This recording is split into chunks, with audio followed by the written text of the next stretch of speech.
ఓబీసీలను నట్టేట ముంచి దేశంలో ఉన్నటువంటి 80 కోట్ల మంది బీసీల ఆకాంక్షలు నెరవేర్చకుండా గత 11 సంవత్సరాలుగా అన్యాయం చేస్తుంది.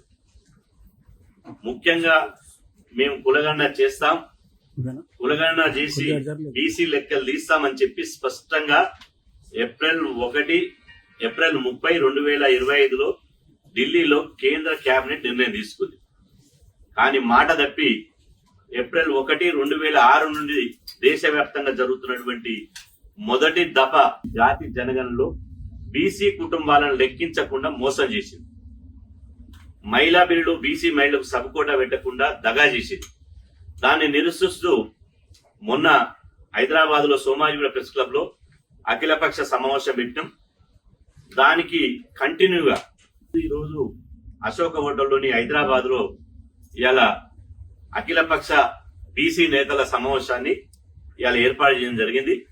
ఈ అఖిలపక్ష బీసీ నేతల సందర్భంగా ప్రధానమంత్రి ఇలా 10వ తేదీ నాడు రాష్ట్ర పర్యటనకు వస్తున్నారు.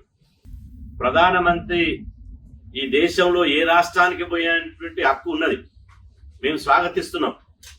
కానీ ఇదే సమయంలో ఒక బీసీ ప్రధానమంత్రి నుండి బీసీలను దగా చేసి మోసం చేసి బీసీ కులాల లెక్కలు చేయనందుకు నిరసనగా వారి రాక సందర్భంగా ఢిల్లీకి సెగదగిలేలా ఇలా బీసీల నుండి నిరసనను తెలియజేయడానికి ప్రధానికి 10 ప్రశ్నల పేరుతో ఇలా అఖిలపక్ష బీసీ నాయకులు, బీసీ సంఘాలు, బీసీ జేఏసీ ఈరోజు తెలంగాణ పర్యటనకు వస్తున్నటువంటి ప్రధానమంత్రికి ఈ 10 ప్రశ్నలతోటి ఆయన ప్రశ్నిస్తున్నాం. నరేంద్ర మోదీ గారు, మీరు తెలంగాణలో అడుగు పెట్టాలంటే ఈ 10 ప్రశ్నలకు జవాబు ఇచ్చిన తర్వాతనే తెలంగాణలో అడుగు పెట్టే హక్కు మీకుంది. లేకపోతే బీసీల నిరసన సెగ, బీసీల యొక్క తడాక ఏందో మేము 10వ తారీఖు నాడు చూపిస్తాం. ఇప్పటికే మా పెద్దలు, మా బీసీల బ్రాండ్ అయినటువంటి మా హనుమంతరావు గారు 9వ తేదీ నుండి ఉదయం 10 గంటల నుంచి వారు ఆమరణ నిరాదీక్ష కూర్చుంటున్నారు. కాబట్టి అఖిలపక్ష బీసీ సంఘాల బీసీ నేతల నుంచి వారు 9వ తారీఖు నాడు చేస్తున్నటువంటి ఆమరణ నిరాదీక్షకు మేము సంపూర్ణంగా మద్దతు తెలియజేస్తున్నాం. వారికి సాంఘీభావంగా మేము ఉంటాం.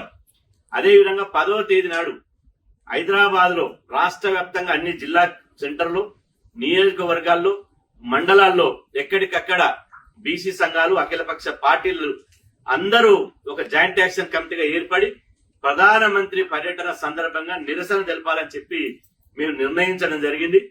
అందులో భాగంగా రాష్ట్ర రాజధాని హైదరాబాద్ లో 10వ తేదీ నాడు పెద్ద ఎత్తున వేలాది మంది తోటి ఇలా హైదరాబాద్ లోని అసెంబ్లీ ముందు ఉన్నటువంటి అమరవీరుల స్తూపం వద్ద, గన్ పార్క్ వద్ద నల్ల జెండాలు, నల్ల బ్యాడ్జీలు ధరించి వేలాది మంది ఇలా అక్కడ అమరవీరుల స్తూపం వద్ద నిరసన ఆందోళన కార్యక్రమం చేపట్టాలని చెప్పి నిర్ణయించడం జరిగింది. కాబట్టి ఈ కార్యక్రమాలను విజయవంతం చేయాలి. బీజేపీ అంటేనే ఇలా బీసీలకు జూటా పార్టీ అయిపోయింది. బీసీలను అడుగడుగున మోసం చేస్తుంది, అన్యాయం చేస్తుంది.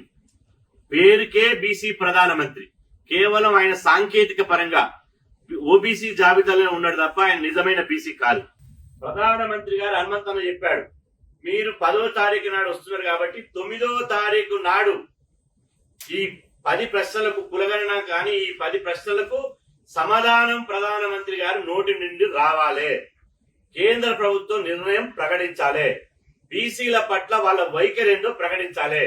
మీరు వైఖరి ప్రకటించకుండా బీసీలను మోసం చేస్తామని చూస్తే మాత్రం ఎట్టి పరిస్థితుల్లో మిమ్మల్ని సహించేది లేదు. బీసీల నుంచి తీవ్ర నిరసన ఎదుర్కోవాల్సి వస్తుందని చెప్పి ఈ సందర్భంగా తెలియజేస్తున్నాం.